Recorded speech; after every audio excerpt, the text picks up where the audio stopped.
Bienvenido. 2214. Hola, mi nombre es Juárez Ruth, soy cuñada de Walter Leguiza, que él está alojado en la unidad 5 y está enfermo y por una urgencia lo quiere sacar al hospital, por sería favor, todo porque se está muriendo mi se cuñada. comunicarán conmigo. Gracias. Mamá de Guillón, mamá de... está en Sierra Chica, que los otros días fui. Quisiera que mi hijo se encuentra detenido en surgió de edad 41 un problemita él y quisiera hablar con ustedes. Igual ustedes ya tienen la ficha de mi hijo. Hola, soy Andrea, la señora Campo Lucero. Mire, yo llamaba por el tema de... Como dieron a Pablo de vuelta. De los papeles de él, ¿qué pasó? ¿Qué le dijeron? Me habían llamado recién, bueno, no llegué a tener. Espero que me puedan llamar de vuelta. Les pido por favor que se comuniquen conmigo. Soy la mamá del niño que los otros días les fui a pedir.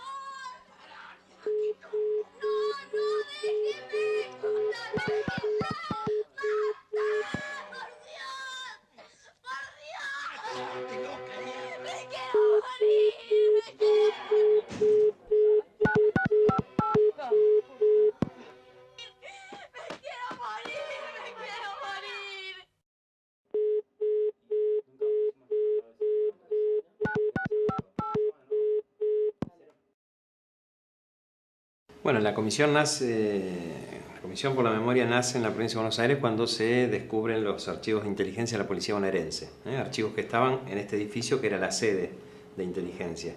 Es un archivo que bueno, ya está completamente digitalizado, que bueno, cumple una función muy importante también de cara a la investigación que se hace sobre la memoria y sobre el pasado de nuestra provincia de Buenos Aires.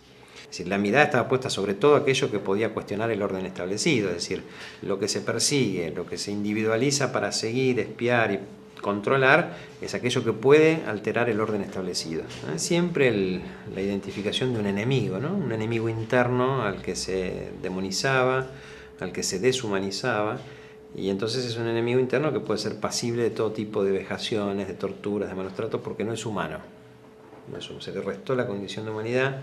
Y entonces en algún momento fueron los sectores, en la década del 50, fueron aquellos sectores opositores al gobierno, en el 57, 58 los sectores vinculados al peronismo, ¿no es cierto? Las organizaciones sindicales, sociales vinculadas al peronismo.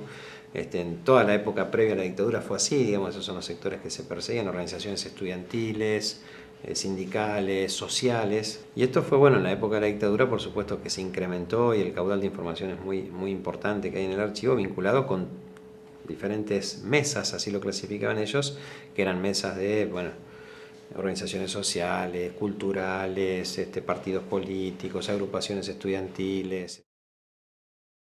Pero hoy el sistema no solo está focalizando en esto, sino justamente en estos sectores que son aquellos que pueden hoy alterar el orden establecido, son aquellos que a partir de sus conductas, a partir de su accionar, pueden alterar ese statu quo que tiene un sector de la sociedad. Entonces hay un sistema selectivo dirigido a estos sectores excluidos de la sociedad como forma de controlar, ¿no es cierto?, el desborde de estos sectores dentro de la sociedad y en eso se estructura ese concepto de seguridad, ¿no? Hola, buen día. Buen día. Felipe de la comisión. Sí. Sí, te llamaba para saber las últimas noticias que tuviste de la causa, porque nosotros recibimos un par de llamados de la familia que está en la unidad 42, que no tenía rehabilitación. Sí, sí. Y esta vez, digamos, el alojamiento definitivo nos siguió a un lugar específico. Sí. Iba a ir a audiencia. Sí. Para saber qué pasó. Sí, no, yo digo porque este es un caso, viste, viene de bastante tiempo, ya se ha decidido que necesita que lo vea un neurólogo del hospital Mi Pueblo. En realidad se le brindó la posibilidad de un análisis, pero la asistencia en ningún momento estuvo. ¿Cuándo se fue atendido por un neurólogo, por un traumatólogo? No, pero este caso igual el hecho fue en julio. Ustedes siempre tuvieron conocimiento desde el principio.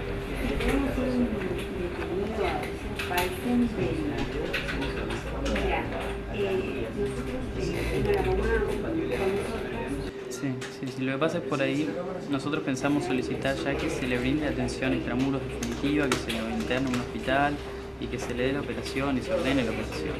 Porque si nos seguimos manejando con las unidades penitenciarias es muy difícil, las unidades tardan mucho, los informes son imprecisos, incompletos. Y es una persona que está en prisión preventiva y que... Pero es una persona...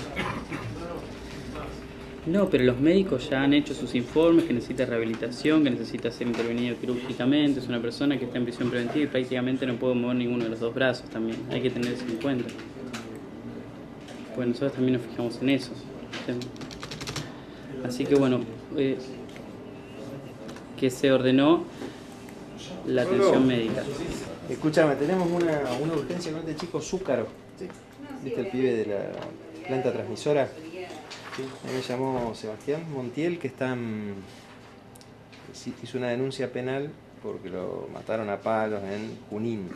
Lo trajeron acá a La Plata, lo llevan a la pericial y lo quieren volver a la unidad 13 de Junín, a la misma donde lo golpearon. Entonces, habría que hacerle una mejor ahora. Yo recién hice una entrevista a la concubina. La cuestión es que hay un habeas colectivo presentado a un juzgado de Junín. El neoliberalismo trajo justamente grandes sectores excluidos, fábricas que se cerraban, ¿no es cierto? Y una cárcel que no está pensada ya para reinsertar a nadie, porque los que están ahí adentro son personas que nunca estuvieron incluidos en la sociedad. Están afuera desde que nacieron, y ese estar afuera implica que la cárcel termina siendo un depósito donde van a parar aquellos que las distintas respuestas asistenciales o represivas no pueden controlar del todo, y entonces van a parar a la cárcel donde el fin termina siendo o la muerte, o el padecimiento de la tortura, o la violencia estructural. Permiso, buen día.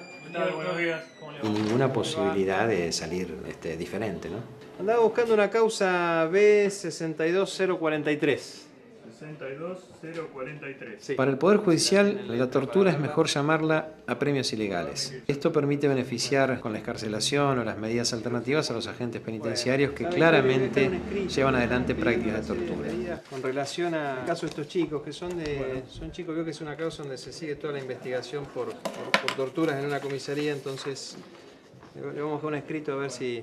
¿Me pongo el cargo? Sí, hágame el favor, sí.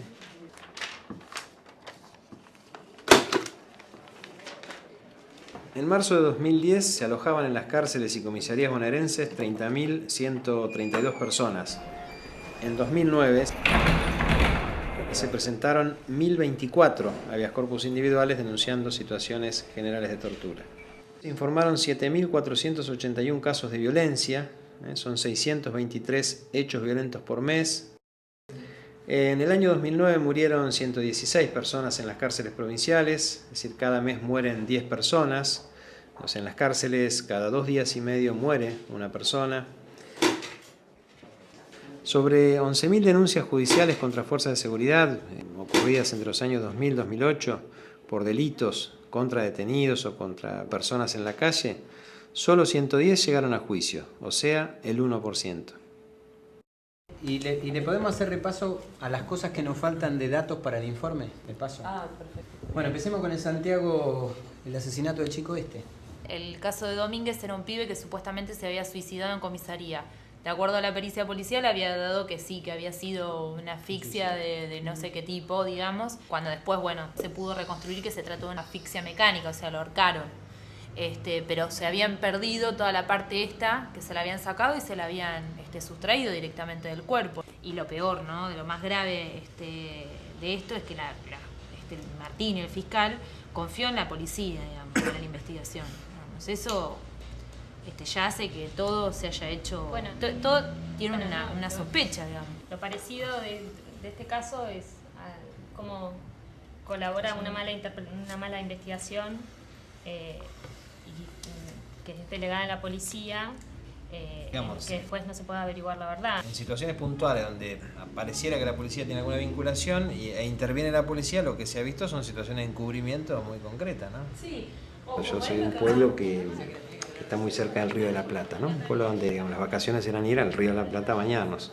Y durante muchos años de mi infancia no pude ir al río, porque vivía atemorizado, ¿no es cierto?, porque se ahogaba mucha gente en el río, ¿no? Sí, aparecían cuerpos y cuerpos y cuerpos.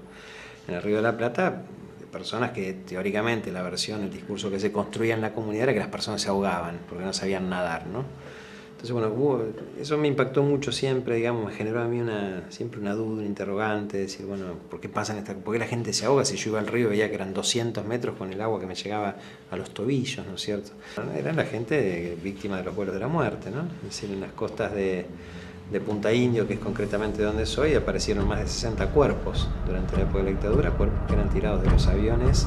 Así que bueno, había realmente hay toda una serie de cosas que fueron influyendo, que fueron impactando y que me fueron llevando a este lugar. Necesitamos ir a una unidad, estamos recibiendo muchos llamados, muchas denuncias de los detenidos de muchas violaciones a los derechos humanos, mucho golpe, muchas violaciones para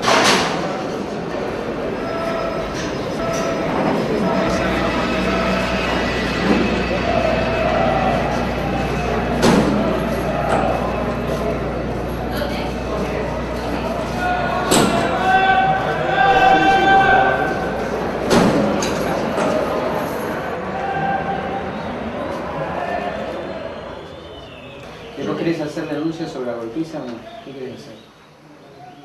¿Qué preferís? Y si no hago denuncia, va a caer toda la nada y voy a decir lo mismo. Yo tendría que asegurarme bien los de mi vida para que no corra más peligro, ¿no es cierto? A mí me quisieron matar yo acá en esta cárcel. ¿Denunciaste? ¿Sabés que te quisieron matar? Claro, acá en provincia, en la unidad 9. En la 9. ¿Y quién te quiso matar? El jefe de penal de la unidad. ¿Quién era? Gauna. ¿Por qué? Porque yo tenía diferentes denuncias al servicio. ¿Y qué pasa?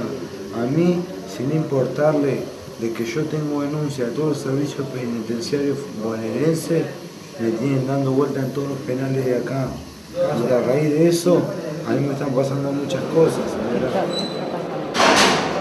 Cuando yo me encontré hablando con derechos humanos, ellos vinieron y me quisieron cortar el teléfono, ¿sí? Y yo le digo, no lo dejé que me lo corten, y entonces me dijeron, vos te estás mandando cana con derechos humanos. Y me empezaron a cagar palos.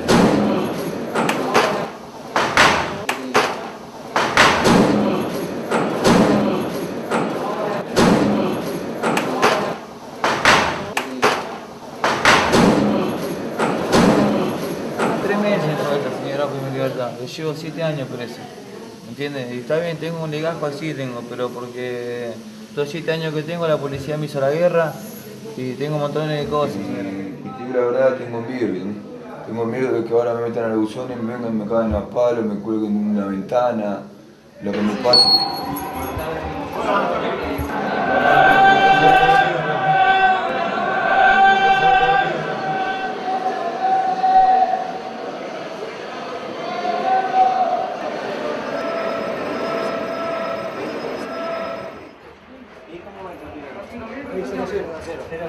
Hola. Hola.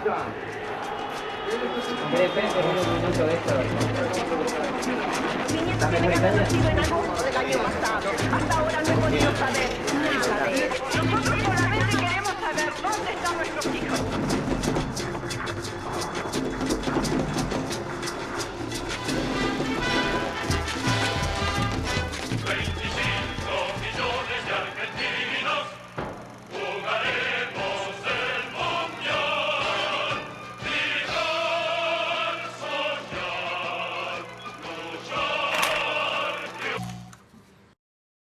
La tortura sigue siendo una práctica generalizada, sistemática en las cárceles provinciales.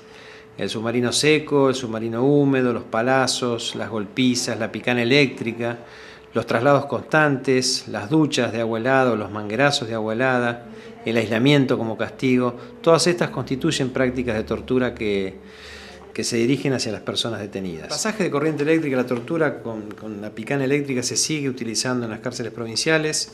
En 2008 se pudo probar judicialmente un nuevo caso de picana eléctrica, en 2009 se probó otro caso, por supuesto que estos casos permanecen impunes. También el aislamiento en buzones, 23, 24 horas diarias, sin agua, sin baños, con palizas frecuentes como método de castigo y sometimiento, es una práctica de tortura utilizada ampliamente en todos los lugares de detención. El traslado o calecita, traslado constante de personas detenidas que afecta al 90% de la población. Para repetir el dificulta mensaje, el vínculo ingrese familiar, el 1. acceso a la Para justicia, guardarlo, la educación. ingrese 2. Para borrarlo, ingrese 3.